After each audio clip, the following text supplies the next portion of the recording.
والمرسلين نبينا محمد وعلى آله وصحبه والتابعين ومن تبعهم بإحسان إلى يوم الدين أما بعد أخواتي في الله rahimani wa rahimakumullah. Afwan, ana minta maaf karena terlambat. Subhanallah, ada kecelakaan di tol, jadi semua perjalanan telat, semua terhambat akhirnya. Qadarullah ma syaa fa'al.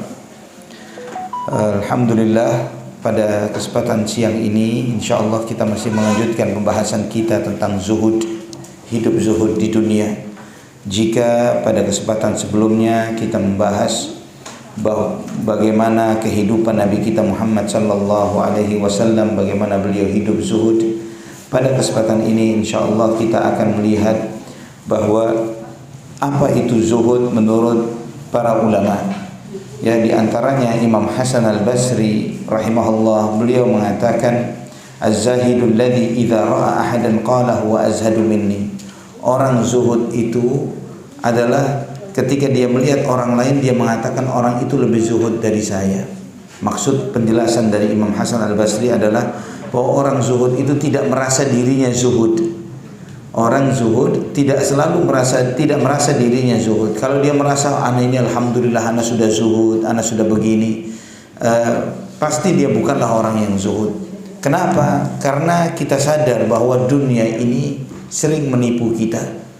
Bahwa nanti kita, sebagaimana kita melihat kehidupan Nabi kita Muhammad sallallahu alaihi wasallam, beliau ditawarkan untuk menjadi orang yang memiliki kecukupan harta, diberi emas, diberi gunung, jadi gunung itu dirubah jadi emas oleh Allah Subhanahu wa taala untuk kehidupan Nabi Muhammad sallallahu alaihi wasallam, atau bahkan beliau ditawari untuk menjadi seorang raja, tapi itu semuanya ditolak oleh Nabi sallallahu alaihi wasallam. Demikian pula para sahabatnya ketika menawarkan kepada beliau, apa mau tempat pembaringan atau kasur yang lebih empuk untuk tidurnya, kata Nabi sallallahu alaihi wasallam, mali walid dunya innama ana karakibin istaghalla tahta syajaratin thumma yad'aha.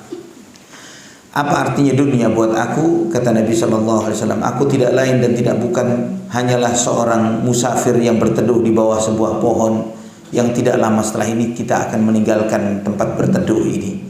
Ya, itu kata Nabi sallallahu alaihi wasallam, artinya dunia itu sama sekali tidak ada tempat di hati Nabi kita Muhammad sallallahu alaihi wasallam, di hatinya orang zuhud. Kalau kita berjuang pengen jadi orang zuhud, ya, karena masih berharap ganti baju baru, berharap tas baru, masih berharap jalan-jalan ke sana ke sini, begitu ya. Masih punya berharap ini dan itu, masih berharap punya tambah perhiasan baru, emas, perak dan lain sebagainya.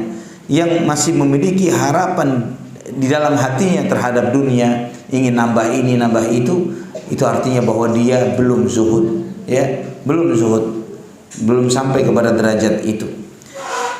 Ibrahim bin Adham rahimahullah, beliau mengatakan az-zuhdu thalathatu aqsam. Fazuhdu fardin wa zuhdu fadlin wa zuhdu salamah.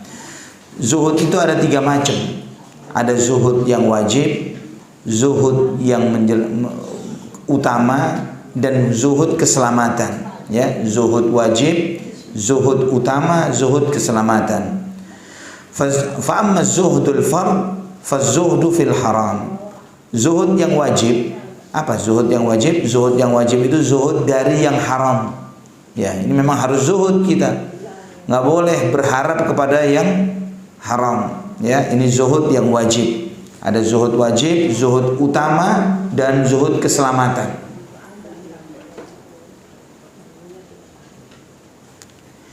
Pertama, zuhud yang wajib. Zuhud yang wajib adalah zuhud dari yang haram. Ini harus. Tidak boleh kita berharap kepada sesuatu yang haram, berharap untuk melakukan dosa, berharap harta yang haram, ya, berharap untuk dapat uangnya, hartanya pejabat yang dicolong misalnya, ya, berharap masuk rumahnya ngambil kulkasnya, ngambil TV-nya, ngambil ini, ya, ini zuhud yang haram, ya, zuhud yang wajib, dan itu adalah meninggalkan sesuatu yang haram, itu wajib hukumnya. Nggak boleh berharap hartanya orang, nggak boleh. Apalagi dia tahu misalnya bahwa harta itu diperoleh dengan cara yang haram. Ya, misalnya begitu. Ada seorang perampok, anggap penjahat, perampok, dia suka ngerampok sana, ngerampok sini. Seperti ceritanya siapa? Alibaba ya. Masih ingat ceritanya Alibaba? Rumahnya beberapa wakil rakyat dan yang semisalnya. Ya, anak kalau yang kemarin belum tentu duitnya haram. Anak menggambarkan misalnya kita kenal ada satu perampok nyimpen uang di satu tempat. Kita tahu dan kita bisa ambil uangnya perampok ini atau emasnya atau apa yang dia hasil rampokannya. Mengambil uangnya perampok pun haram. Ya, nggak boleh. Apa dasarnya kita ngambil uang yang pada dasarnya adalah uang yang bukan dari haknya dia, ya kan? Nah, ini zuhud yang wajib hukumnya, nggak boleh ditawar-tawar, ya, nggak boleh berharap gimana ya cara nyolong duitnya itu rentenir misalnya, ya, mencuri harta orang yang memang harta itu adalah bukan harta yang bukan milik kita. Meninggalkan yang haram ini hukumnya wajib, maka ini adalah zuhud yang wajib. Kemudian zuhud yang utama, fazuhdu fil halal, ya. Zuhud di dalam hal yang halal. Maksudnya apa zuhud yang utama di sini? Artinya dia memanfaatkan yang halal itu sebatasnya, seperlunya. Memanfaatkan yang halal ini seperlunya. Ini zuhud dalam hal yang halal. Jadi seperlunya dia memanfaatkan yang halal. Tahu kita makan itu halal, minum itu halal, berteman itu halal. Kita tahu. Tapi kalau berlebihan jadi berbahaya bagi diri seseorang. Ya, main-main, jalan-jalan itu halal. Ya, ke tempat-tempat yang dibolehkan, misalnya sekali-sekali kemana, ke puncak misalnya, boleh. Tapi kalau berlebihan membuang-buang waktu, ya tidak ada kesempatan untuk beribadah kepada Allah, habis waktu di jalan. Sesekali boleh. Nah, membatasi yang halal ini memberikan keutamaan bagi seseorang. Ya, ngurangin makan, ngurangin tidur untuk ibadah, ya, ngurangin berkumpul berteman dengan orang banyak. Dan kita telah membahas ketika kita membahas tentang racun-racun hati, ya, berlebihan dalam bicara, berlebihan dalam melihat, ya, berlebihan di dalam mendengar, berlebihan di dalam makan dan minum, berlebihan di dalam tidur. Ini semuanya, atau berlebihan di dalam berteman, itu semuanya bisa menimbulkan racun bagi hati seseorang. Itu nikmat, ya, makan, minum, punya teman, ya, itu nikmat. Adalah kenikmatan dari kenikmatan dunia. Tapi jika berlebihan itu akan menjadi madarat. Nah, zuhud keselamatan adalah meninggalkan yang syubhat. Yang zuhud yang ketiga, zuhud keselamatan. Itu apa? Meninggalkan yang syubhat. Sesuatu yang kalau ini syubhat nih, nggak jelas halal haramnya, nggak tahu, ada yang bilang halal, ada yang bilang haram, gimana? Ya udah tinggalin saja. Itu selamat. Yang pertama zuhud wajib, yang kedua zuhud apa? Utama, dan yang ketiga zuhud keselamatan. Zuhud yang wajib meninggalkan yang haram. Zuhud utama membatasi yang halal. Zuhud yang ketiga, zuhud keselamatan, adalah meninggalkan yang syubhat. Syubhat, ya, segala yang syubhat, yang remang-remang, yang nggak jelas nih halal haramnya, tinggalin. Ya, itu menjadi keselamatan bagi seseorang. Kalau misalnya ini sekedar contoh saja, ada orang, misalnya ada orang bilang bahwa daging bakso, ini contoh saja ya, contoh, anak tidak tahu benar atau tidaknya, daging bakso yang dijual di pasaran ini dicampur sama daging celeng misalnya begitu, ya.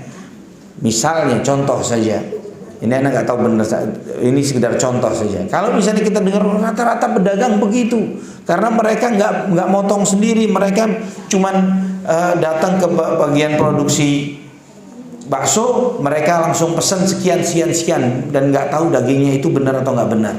Kalau tahu seperti itu, ya sudah, lebih baik beli bakso dari orang yang produksinya kita tahu orangnya orang soleh, ya. Orang baik, orang soleh, ya, dia orang yang ngerti agama. Karena Muslim juga banyak yang jualan begitu, ya kan gitu kan ya. Kalau bicara orang Muslim, yang Muslim juga banyak begitu. Kemarin anak lihat berita, ada orang ketangkep, dia jual daging, dia bilang daging kambing muda. Padahal apa yang dia jual? Kucing. Iya, dia nangkepin kucing, dipotong-potongin, dijual jadi daging kambing muda. Nah ini ini kan ngeri banget. Nah itulah kenapa pentingnya tahu, ya, pentingnya kita tahu dengan siapa kita bertransaksi. Kalau tukang biasa beli ayam misalnya, beli ayam di pasar, terus kemudian orang yang jual ini dia motong ayam dan sebagainya, tapi yang jual ini tidak nggak sholat, udah nggak boleh beli dari orang yang nggak sholat. Gimana sembelihannya orang nggak sholat? Sembelihannya orang nggak sholat, ini bahaya. Ya, itulah makanya pentingnya ajaran agama ini dijalankan secara menyeluruh. Di negeri kita, alhamdulillah, itu sudah ada aturannya bahwa tidak boleh sembarangan orang jual daging sembelihan. Pemerintah kita itu ada namanya juleha, tahu juleha? Ada yang namanya juleha di sini. Ya, juleha itu juru sembelih halal. Ya, itu pakai sertifikat, dilatih. Ya, juru sembelih halal. Ini dilatih. Ya, diajari oleh pemerintah, ada lembaga pelatihannya, dan di antara syaratnya juru sembelih halal itu harus sholat, harus praktek sholat. Kalau dia nggak bisa sholat, nggak dapat sertifikat dari pemerintah. Iya, masya Allah. Ini diantara apa yang dilakukan oleh pemerintah kita dengan cara melakukan hal itu.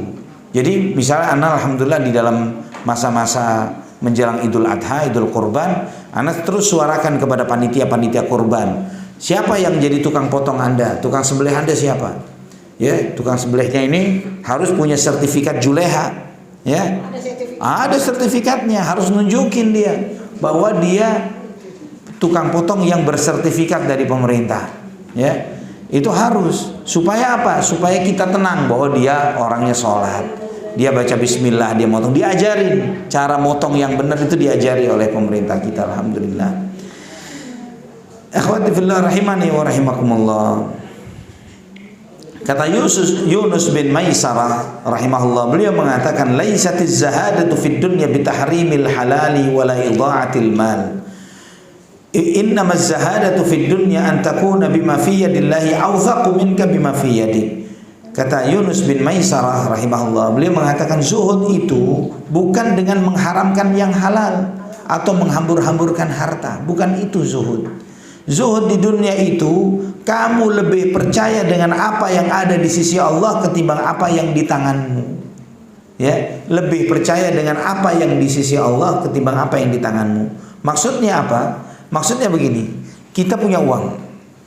Ini di tangan kita, uang itu kalau di tangan kita adalah uang yang kita miliki. Kita tahu janjinya Allah, orang yang bersedekah akan dibalas dengan lebih banyak. Maka ketika dia lebih percaya dengan yang di sisi Allah ketimbang apa yang di tangannya, dia lebih suka sedekah ketimbang menyimpan fulus. Ya, dia lebih suka sedekah ketimbang menyimpan harta. Ini di antara bentuk zuhud. Seperti cara Nabi kita Muhammad SAW, ketika sekali waktu beliau pulang membawa beberapa perhiasan, dicobakan kepada Aisyah. Bagus Aisyah, bagus. Dicoba anting, kalung, bagus. Ya, sudah kalau gitu lepas. Loh, mau dikemanain? Ke Baitul Mal saja. Kita titipkan kepada Allah supaya ini terus jadi milikmu nanti di akhirat. Ya, seseorang itu, ya, kita sebagaimana di awal pembahasan tentang zuhud, bahwa orang itu mau menunda kesenangan yang sekarang kalau dia ngelihat yang besok lebih bagus daripada yang sekarang. Contohnya begini, ya, kita ibu-ibu punya emas. Ada orang nawarin, nih kalau kamu invest di saya nih, kamu taruh uang sekian, nanti bulan depan jadi sekian, jadi banyak. Kan banyak yang nawarin seperti itu. Karena kita nggak punya duit, punyanya emas, kita mau jual emas kita untuk dapat itu. Betul ya? Karena mengira bahwa itu lebih baik daripada emas yang disimpan. Nah, emas disimpan nggak beranak. Tapi kalau diinvest jadi ini, jadi itu, jadi kemudian ada hasilnya, maka dapat yang lebih baik atau lebih banyak. Nah, kita nyimpan uang kita, emas kita atau uang atau apapun bentuknya, Allah menjanjikan bahwa apa yang kamu nafkahkan "Ma anfaqtum min syai'in tajiduhu 'indallahi huwa khairan wa a'zama ajra." Apapun yang kamu nafkahkan, apapun itu, kamu akan mendapati di sisi Allah itu lebih baik dan lebih besar pahalanya. Dia tahu ayat ini, dia baca ayat ini, dia yakin, maka dia tidak akan bakhil untuk sedekah dan berbuat kebaikan. Tidak akan bakhil untuk menafkahkan hartanya di jalan yang menurut dia bahwa nanti hasilnya akan lebih baik daripada yang dia pakai sekarang. Itu yang dia yakini. Kemudian wa an yakuna haluka fil musibati wa haluka idza lam tusab biha sawaun wa an yakuna madihuka wa dhamuka fil haqqi sawaun. Kemudian kata Yunus bin Maisarah bahwa keadaanmu orang yang zuhud itu, apakah dia ditimpa musibah atau tidak ditimpa musibah, sama saja. Ya, dia enggak berlarut di dalam kesedihan. Kenapa demikian? Karena dia tahu musibah itu terjadi atas izin Allah. Dia tahu musibah itu takdirnya Allah. Dia menerima keadaan, dia menerima itu karena Allah tidak akan menguji seseorang kecuali karena Allah itu cinta kepada dia. Maka dia tidak terlalu berlarut-larut di dalam kesedihan. Nah, ini diantara sifatnya orang yang zuhud. Dan juga diantara sifatnya orang zuhud, kamu dipuji atau dicela oleh orang sama saja nggak ngaruh. Nah, ini orang yang zuhud, bahwa dipuji atau dicela sama saja. Nah, ini susah atau mudah, Bu? Nggak gampang. Ya, kita kalau dipuji orang kepalanya gede. Ya, dicela orang ciut nyalinya, kita kesel, marah, dia nggak bisa tidur dan lain sebagainya. Ini memang sifat yang manusiawi. Tapi orang yang berusaha untuk zuhud, dia lebih percaya Allah daripada yang lain. Allah lebih utama. Nggak ngaruh dipuji orang, kalau dipuji Allah itu yang mulia. Nggak ngaruh dicela orang, kalau dicela Allah itu yang bahaya. Ya, itu yang dia cari. Jangan sampai dicela oleh Allah Subhanahu wa taala. Nah, di sini beliau Yunus bin Maisarah menjelaskan tentang zuhud itu tentang 3 hal yang semuanya itu amalan hati, bukan amalan lisan. Ya. Maka Abu Sulaiman ketika menyebutkan la tashhad di ahadin bizuhud, kamu tidak bisa mengatakan si fulan zuhud, enggak bisa. Kenapa? Karena zuhud itu amalan hati. Ya, seperti yang Anda ceritakan di awal-awal kajian tentang masalah zuhud, bahwa tidak selalu orang yang kelihatan kaya raya itu enggak zuhud. Atau tidak selalu orang yang kelihatan miskin, kekurangan, bajunya compang-camping itu adalah orang zuhud. Berapa banyak orang kaya raya dan dia zuhud. Berapa banyak orang miskin tapi dia materialis. Ya. Orang kaya raya tapi hatinya tidak materialis sama sekali. Ada orang yang minta tolong dibantu, ini tidak melihat. Ada kesempatan beramal, segera beramal. Tidak melihat. Anda mengenal ada seorang yang seperti itu. Tiap tahun haji, tiap tahun. Memang kaya, masya Allah, tabarakallah. Tiap tahun dia haji. Dan subhanallah, sedekahnya luar biasa. Dia bangun perumahan, dia bikin pesantren, digratiskan, rumah-rumah untuk janda-janda yang nggak mampu di beberapa kota dia buat. Ini masya Allah luar biasa. Namun ya, dan dia tiap tahun dia haji. Padahal kaya luar biasa, kendaraannya masya Allah, rumahnya masya Allah, tabarakallah. Tapi donasinya, bantuannya, insya Allah juga masya Allah, tabarakallah, luar biasa. Tapi nggak sedikit juga orang miskin, kalau melihat orang nih, orang tajir nih, kita nggak boleh jauh-jauh nih, nempel-nempel supaya dapat nih rezekinya nih. Ya, ngelihat orang, ngelihat fulusnya, miskin tapi materialis. Ya, jadi ini pelajaran buat kita bahwa menjadi orang zuhud itu tidak selalu tiba-tiba jadi miskin. Ya, karena dunia ini Allah yang bagi. Bukan karena kita tiap hari mikirin fulus terus jadi orang paling fulus. Betul ya? Gak selalu gara-gara tiap hari materialis, mikirin besok dapat apa ya, besok cari apa, ntar malam mikirin, tiap hari tiap malam mikirin dapat uang dari mana, dapat emas dari mana, dapat perak dari mana. Selalu mikirin begitu, apakah menjadikan orang itu jadi paling kaya? Enggak. Karena dunia ini dibagi oleh Allah Subhanahu wa taala.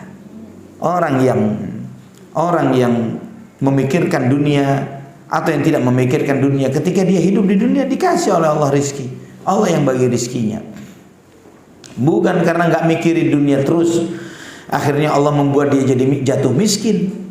Ya, banyak dulu ketika anak masih belajar agama, awal masih anak-anak masih remaja, banyak orang sering mengatakan, ente mau jadi ustadz makan apa? Ya, ntar kalau jadi ustadz makan apa ente? Kasih makan keluarga. Ahsan belajar pajak, ya, jadi orang pajak banyak duitnya. Ya, Ahsan belajar begini. Banyak orang mengajarkan kepada anaknya untuk bagaimana belajar dunia yang pintar supaya dapat duit yang banyak. Banyak yang berpikirnya seperti itu ketika mendidik anak-anak mereka. Dan berpikir kalau belajar agama, kalau belajar Islam, belajar agama jadi miskin. Masya Allah, Anda berpikir subhanallah, untung alhamdulillahnya orang tua Ana dan Ana pun tidak terlalu mendengarkan hal ini. Ana lebih senang belajar agama. Jadi walaupun waktu lulus SMA, misalnya waktu lulus SMA itu termasuk 3 lulusan terbaik di sekolah, Ana ditanya, ini ada tawaran nih, kuliah di beberapa, waktu itu namanya program PMDK, program untuk bisa masuk kampus negeri tanpa tes. Ya, sudah nilaimu masuk nih. Ada beberapa kampus waktu itu, ada di Bali, ada di Malang. Ana nggak terima semua. Nggak, saya mau sekolah di Lipia, mau sekolah agama. Ini lulusan terbaik di SMA, sekolah di Lipia, sekolah agama. Iya, saya mau belajar agama, saya nggak mau belajar dunia. Ya, karena memang bukan yang ngasih dunia ini Allah Subhanahu Wa Taala. Ya, bukan karena dia belajar dunia semakin hebat membuat dia menjadi orang paling kaya. Kenyataannya banyak yang sekolahnya ini ekonomi, manajemen, ini itu, ya, manajemen keuangan, tapi nggak megang fulus. Ya, berapa banyak yang begitu? Berapa banyak sekarang kita lihat ustadz tajir-tajir, bener ya? Padahal dulu waktu masih sekolah dipikir, wah ini ustadz ngasih makan apa sama keluarganya? Enak nggak tahu mana dia berapa fulusnya. Ya, banyak yang dianggap bahwa kalau jadi ustadz pasti hidupnya susah. Ya, kalau belajar agama, terus yang Ana sendiri, alhamdulillah, Allah anugerahi Ana 11 anak. Anak Ana 11.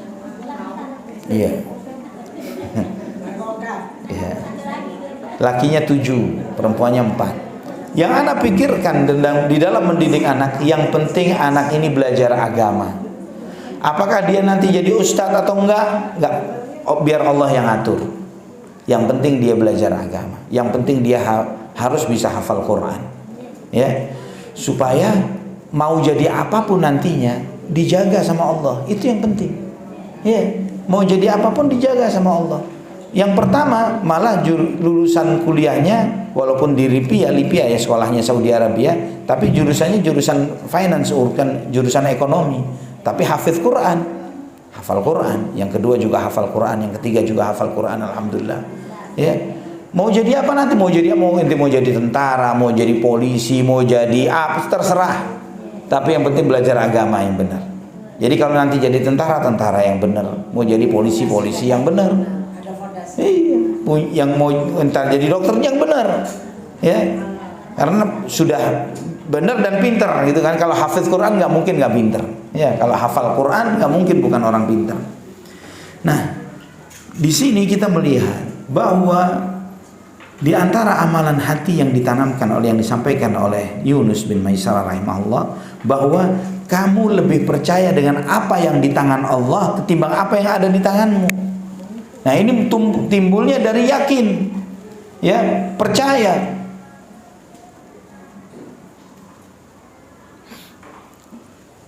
Maka ketika orang-orang soleh dahulu, Abu Hazim pernah ditanya, "Ma maluk, hartamu apa? Kamu punya apa di dunia ini? Hartamu apa yang kamu miliki?" Beliau mengatakan, "Lima lani la akhsha ma'ahumal faqr." Aku punya 2 harta yang dengan 2 ini aku tidak mengkhawatirkan kemiskinan sama sekali. Apa itu? Yang pertama, as-thiqatu billah, percaya kepada Allah. Ini kekayaanku yang pertama. Dan yang kedua, wal ya'su bima fi aidin nas.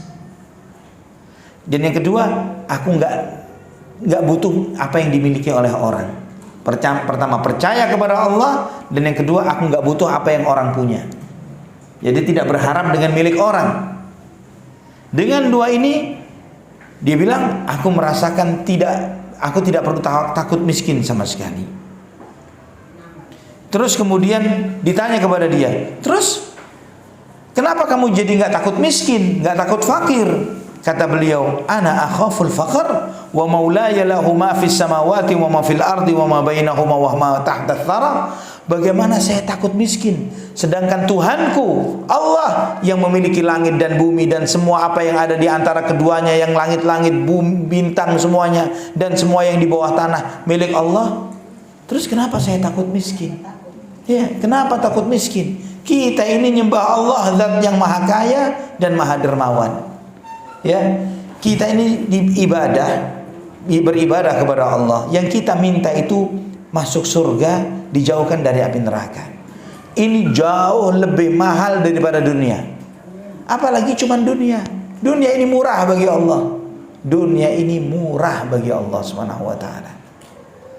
Jadi subhanallah, akhwati fillah rahimani wa rahimakumullah, kalau kita ibadah cuman doanya itu minta, ya Allah saya minta rumah yang lebih gede, ya Allah minta fulus yang lebih banyak, cuman minta dunia saja, sayang. Kan minta itu minta surga, minta itu dijauhkan dari api neraka. Pasti dunia diikutkan oleh Allah, nggak mungkin enggak. Dunia itu pasti ikut. Karena itu doa yang diajarkan, Rabbana atina fid dunya hasanah wa fil akhirati hasanah wa qina adzabannar. Minta kebaikan di dunia. Kebaikan di dunia itu bukan selalu berarti fulus. Nama baik itu kebaikan enggak? Ya, disebut orang sebagai orang baik, bukan orang yang macam-macam. Itu kebaikan di dunia. Diberi pasangan yang soleh, kebaikan bukan? Diberi anak-anak yang soleh dan soleha, kebaikan bukan? Ini kebaikan di dunia. Maka kita minta fid dunya hasanah, kebaikan di dunia. Bukan berarti kebaikan di dunia itu berarti cuma fulus banyak. Walaupun itu termasuk diberi harta oleh Allah yang cukup, diberi jabatan mungkin, ya diberi kendaraan yang nyaman, diberi rumah yang luas. Mungkin itu bagian dari kebaikan di dunia. Tapi itu tidak semuanya. Ada nama baik itu kebaikan. Dikenal orang sebagai orang baik itu kebaikan. Punya teman yang baik, punya tetangga yang baik, itu kebaikan. Dan ini adalah nikmat besar dari Allah Subhanahu wa taala. Maka akhwati fillah rahimani wa rahimakumullah, Al-Fudail mengatakan asluz zuhdi ar-ridha 'anillah. Intinya zuhud itu ridha. Semua yang datang dari Allah kita terima, itu zuhud. Semua yang datang dari Allah kita terima. Itu adalah inti kezuhudan. Wa qala al-qanu'u huwa az-zahidu wa huwa al-ghaniyyu. Maka orang yang qanaah itu orang zuhud dan dia orang kaya. Apa itu qanaah? Menerima apa yang Allah beri. Ya, mensyukuri semua yang Allah beri ke dia. Maka dia alhamdulillah merasa cukup dengan pemberian Allah, itu qanaah. Merasa cukup dengan apa yang Allah beri ke dia. Maka kata beliau, faman haqqaqal yaqina wa thiqa billahi fi umurihi kulliha wa radhiya bi tadbiri lahu wa qata'a an ta'alluqi bil makhluq. Maka barang siapa yang merealisasikan keyakinan dan yakin kepada Allah di dalam semua urusan, ridha dengan aturan yang Allah aturkan kepada dia, dan tidak berharap sama sekali kepada makhluk, sama sekali tidak berharap kepada makhluk, ya, dan penuh berharap dan takut hanya kepada Allah Subhanahu wa taala. Ya, dia berharapnya hanya kepada Allah. Maka semua itu membuat dia tidak mencari dunia dari cara-cara yang dibenci oleh Allah. Ya, kalau dia yakin dengan Allah, ridha dengan aturan Allah, tidak berharap kepada makhluk, hanya berharap kepada Allah dan takut hanya kepada Allah, maka dia tidak akan mencari dunia dengan cara yang dibenci oleh Allah Subhanahu wa taala. Maka dia mencari dunia dengan cara yang halal. Tidak akan mencuri, tidak akan melakukan hal-hal yang diharamkan. Maka dialah orang yang zuhud. Ya, kita setelah azan kita lanjut sedikit boleh ya, Bu? Boleh ya? Dan orang yang zuhud ini orang yang paling kaya. Orang qanaah itu orang yang paling kaya. Sehingga Ammar bin Yasir radhiyallahu anhu mengatakan kafa bil mauti wa'idha wa kafa bil yaqini ghinan wa kafa bil ibadati syughlan. Cukuplah kematian itu sebagai nasihat, cukuplah keyakinan itu sebagai kekayaan, dan cukuplah ibadah itu sebagai kesibukan. Jadi kalau mau nyari nasihat, ingat kepada kematian. Lihat orang mati. Ya, kalau sekarang nama si fulan disebut, disebar, diumumkan, innalillahi, suatu saat nama kita. Ya, yakin itu kekayaan. Yakin dengan apa? Yakin rezeki itu sudah diatur, ajal itu sudah diatur, nggak bakal ketambah, nggak bakal berkurang. Ya, itu yang harus diyakini. Kemudian ibadah itu sebagai kesibukan. Kalau lagi nganggur nyari kesibukan, ibadah.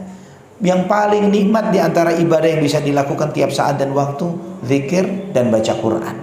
Ya, nganggur daripada pegang remote nih, daripada pegang HP, pegang Quran, baca Quran. Itu akan membuat hati menjadi tenang. Kita dengar azan dahulu, setelah itu kita lanjutkan.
La ilaha illallah sallallahu alaihi wasallam wa barik ala Muhammad wa ala ali Ibrahim. Allahumma rabb hadhihi wa satal qaimat wa salatu wa maqaman Alhamdulillah wassalatu wassalamu ala Rasulillah wa ala alihi wa sahbihi wa man wala. Akhwati fillah rahimani wa rahimakumullah. Orang yang zuhud ini dia yakin dengan semua yang Allah janjikan kepada dia. Maka dengan yakinnya, sebagaimana kata Ibnu Mas'ud radhiyallahu anhu, alla turdin nasa bi sakhatillah wa la tahsad ahadan ala rizqillah wa la talummu ahadan ala ma lam yu'tika Allah. Kata beliau, ya, bahwa yakin itu engkau tidak mencari ridhonya orang tapi membuat Allah murka. Jangan cari ridhonya manusia tapi bikin Allah, membuat Allah marah. Ya, jangan membuat Allah marah dengan mencari yang penting orang senang. Tapi yang kita harapkan adalah ridhonya Allah, bukan senangnya orang. Jangan pernah hasad terhadap seseorang karena rizki yang Allah berikan kepada dia. Ya, nggak boleh kita hasad. Dia diberi apa, nggak boleh kita hasad. Jangan kamu mencela orang terhadap sesuatu yang Allah tidak beri kepadamu. Ya, jangan pernah mencela karena kita nggak dapat sesuatu. Karena apa? Rizkinya Allah itu tidak bisa dikejar karena orang yang ambisi, dan juga tidak bisa ditolak dari orang yang nggak mau. Karena Allah dengan maha adilnya dan ilmunya dan hikmahnya menjadi yang menciptakan ruh, kebahagiaan, ya, kebahagiaan dan kesenangan itu di dalam keyakinan dan ridha. Dan juga Allah menjadikan kegalauan dan kesedihan itu ketika seseorang itu suka marah dan ragu. Ya, orang yang suka emosi, yang kesal, yang suka kesal, yang nggak terima, yang tidak terima dengan rizkinya Allah atau bagian yang Allah berikan kepada dia, atau nggak yakin dengan rizkinya Allah, hidupnya selalu galau, selalu sedih. Tapi orang yang yakin menerima, diberi sehat dia terima, dia beri sakit dia terima, diberi kecukupan dia terima, diberi kekurangan dia terima itu, karena ini Allah yang ngatur dia. Maka hidupnya terus bahagia. Allah yang ngatur anak. Selama anak masih hidup, anak yakin rezeki anak pasti ada. Gak mungkin tidak. Apakah itu urusannya masalah anak-anak, sekolahnya mereka misalnya, atau urusan kontrakan, atau yang lainnya, atau apapun itu, selama dia diberi hidup oleh Allah pasti ada rezekinya. Gak mungkin kan? Tidak mungkin tidak. Harus yakin seperti itu. Tidak boleh ragu. Dan orang yang seperti ini pasti hidupnya tenang. Ya, pasti hidupnya bahagia. Kemudian ya, ini dari sebagaimana yang disebutkan oleh Yunus bin Maisarah tadi, bahwa yang pertama percaya dengan apa yang ada di sisi Allah melebihi apa yang di tangan kita. Kemudian yang kedua, bahwa kalau ditimpa musibah di dunia ini, apakah itu kehilangan harta atau keluarga atau apapun itu, dia berharap dengan pahala yang ada di sisi Allah Subhanahu wa taala. Dia lebih berharap dengan pahala itu. Dan ini di antara bentuk kesempurnaan keyakinan. Maka kata Ali bin Abu Thalib radhiyallahu an, "Man zahada fid dunya hanat 'alaihil musibat." Barang siapa yang zuhud di dunia, barang siapa yang hidupnya zuhud di dunia, maka musibah itu jadi gampang buat dia. Gampang dia menghadapi musibah.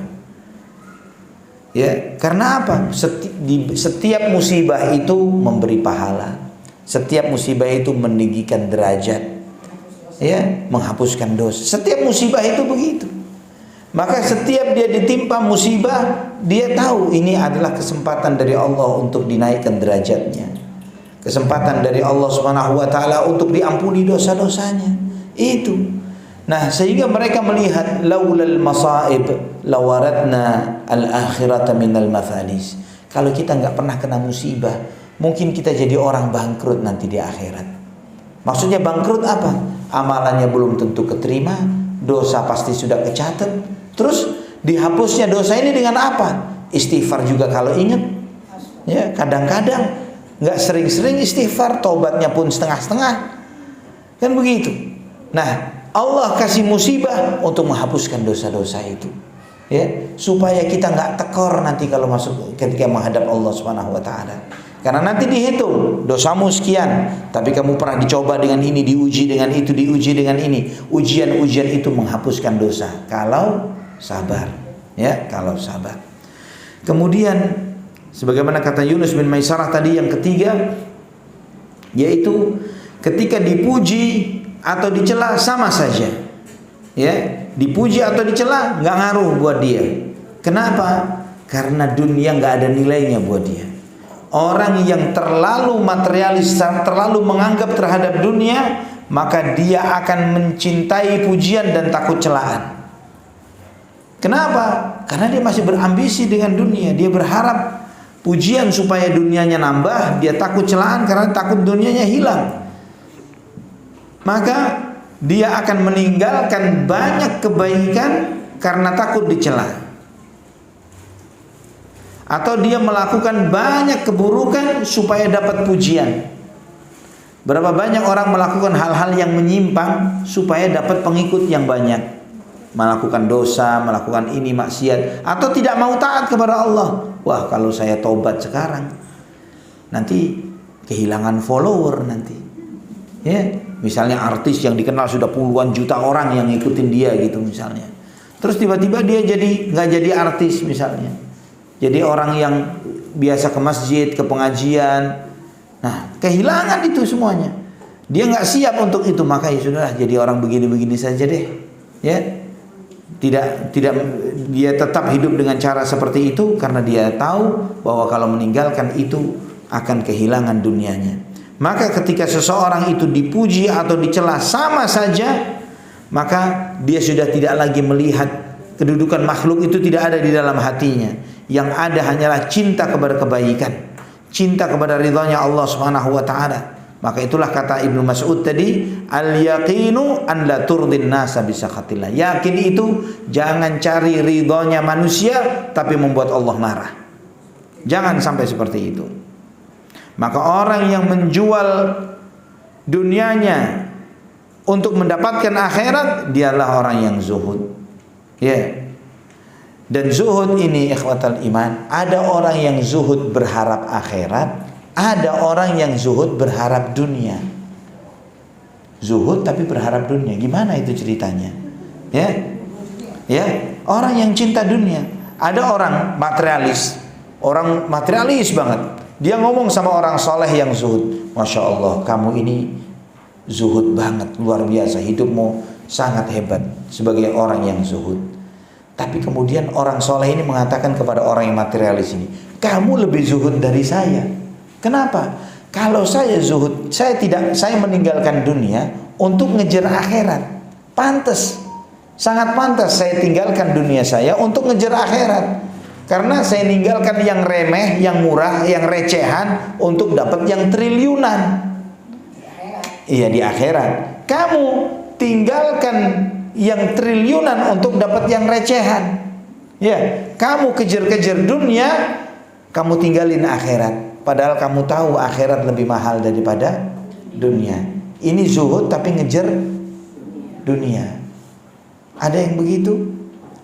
Banyak. Kasihan. Dia gadaikan akhiratnya untuk dunia yang remahan, yang murahan. Maka di dunia miskin, di akhirat miskin. Berapa banyak yang begitu? Sudah hidupnya di dunia berkekurangan, pas-pasan, terus nggak sholat, tidak ibadah, terus ke akhirat kemana nanti? Allahu Akbar. Ya, sudah gitu, sudah nggak sholat, maksiatnya terus, judi tiap hari, mabok tiap hari, ya. Terus mau kemana nanti ketika dia meninggal dunia kalau seperti itu? Nah, juga zuhud itu, pernah ada seorang memuji Abdullah ibn Mubarak. Masya Allah, wahai orang saleh, kamu orang yang zuhud. Kata beliau, yang zuhud itu bukan saya. Yang zuhud itu adalah Umar bin Abdul Aziz. Tahu siapa Umar bin Abdul Aziz? Khalifah, ya, seorang khalifah. Khalifah, namanya khalifah, pemimpin. Wajarnya itu memiliki fasilitas, punya kekayaan, punya istana, punya segala. Ya, tapi Umar bin Abdul Aziz miskin hidupnya. Kata Abdullah ibn Mubarak, yang zuhud itu adalah beliau ketika dunia datang kepada dia, namun ditolak semua dunia itu oleh dia. Ya, beliau itu kalau hidup di masa hidupnya, Umar bin Abdul Aziz ini sebagai seorang khalifah, beliau punya kantor. Ya, di zaman itu kan pencahayaan itu dari semacam lampu yang pakai minyak, begitu ya. Sekali waktu anaknya datang, ya, Abah, anak perlu sesuatu, anak mau bicara sama Abah. Ya, baik. Urusan negara atau urusan keluarga, urusan rumah, urusan keluarga, urusan rumah, dimatiin lampunya.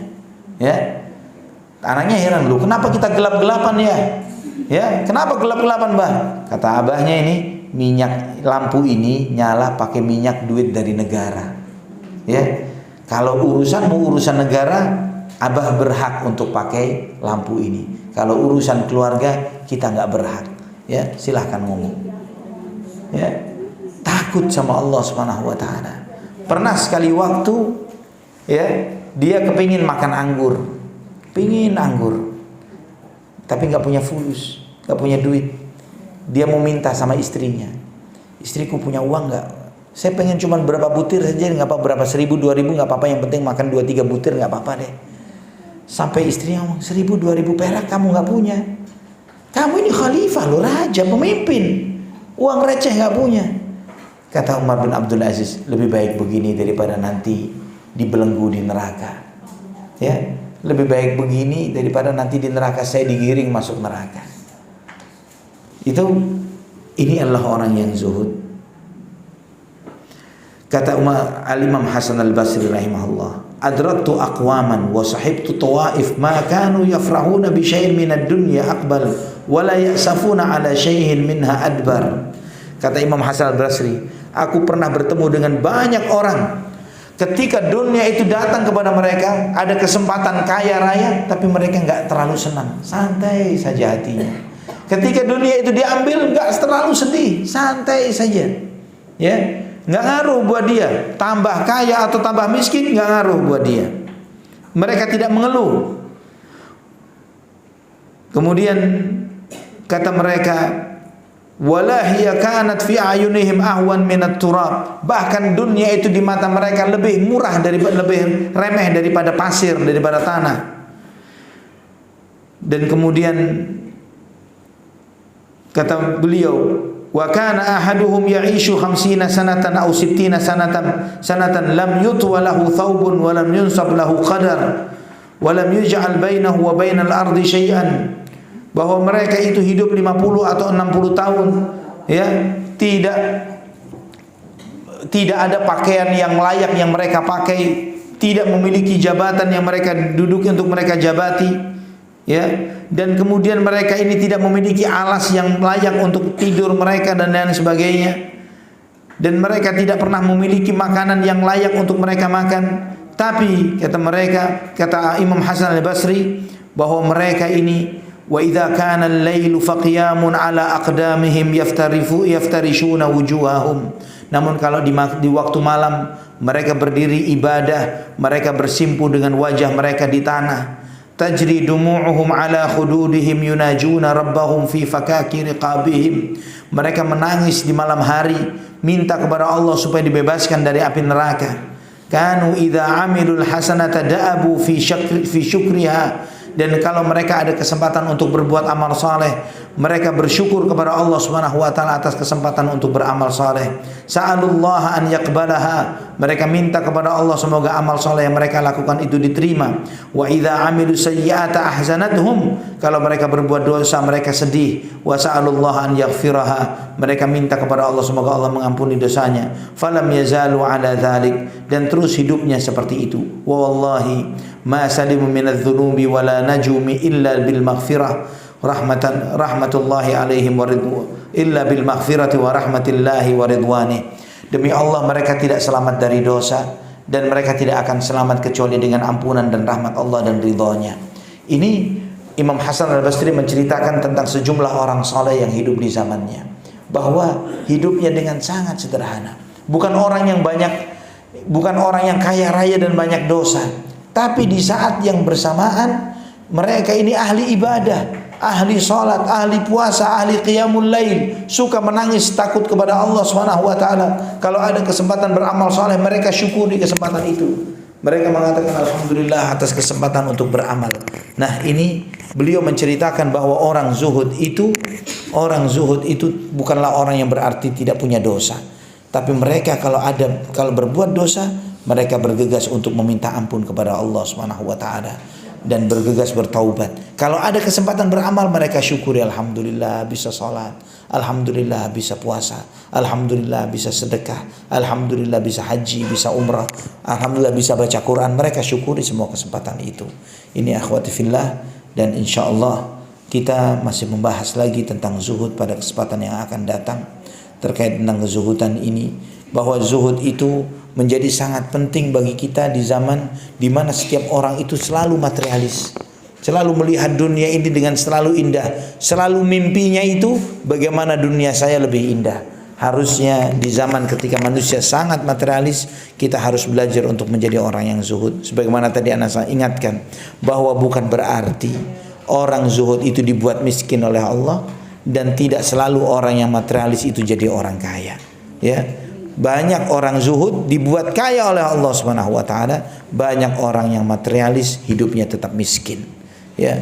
Maka kalau jadi zuhud, yang pertama yang pasti dia dapatkan di saat itu, dia langsung mulia di mata Allah. Di mata Allah jadi orang yang mulia, itu yang pasti. Kemudian yang berikutnya, dunia tergantung rezekinya Allah. Allah ngatur dia menjadi orang kaya, pasti kaya. Nggak bakalan ada yang bisa yang nolak, ya. Walaupun orang lain melihat yang seperti tadi Anda ceritakan, banyak orang dulu mengatakan, kalau kamu gedenya jadi ustadz, terus hidup apa nanti, makan apa, ya, siapa yang ngasih, dan seterusnya, nanti hidupmu miskin. Tapi ternyata tidak seperti itu. Tidak selalu orang yang menganggap begini akan menjadi, bahkan banyak orang-orang yang dianggap remeh pekerjaannya ternyata menjadi orang yang sangat berkecukupan dan kaya raya. Wallahu a'lam bishawab. Sampai di sini akhwati fillah. Semoga apa yang kita kaji ini memberi manfaat bagi kita. Semoga Allah menjaga kita, menjaga hati kita. Jangan sampai kita mencintai dunia, dan semoga kita lebih berharap dengan apa yang ada di sisi Allah ketimbang apa yang kita miliki. Wallahu ta'ala a'la wa a'lam bishawab. Aqulu qawli hadza subhanakallahumma wa bihamdik asyhadu an la ilaha illa anta astaghfiruka wa atubu ilaik. Wassalamu alaikum warahmatullahi wabarakatuh.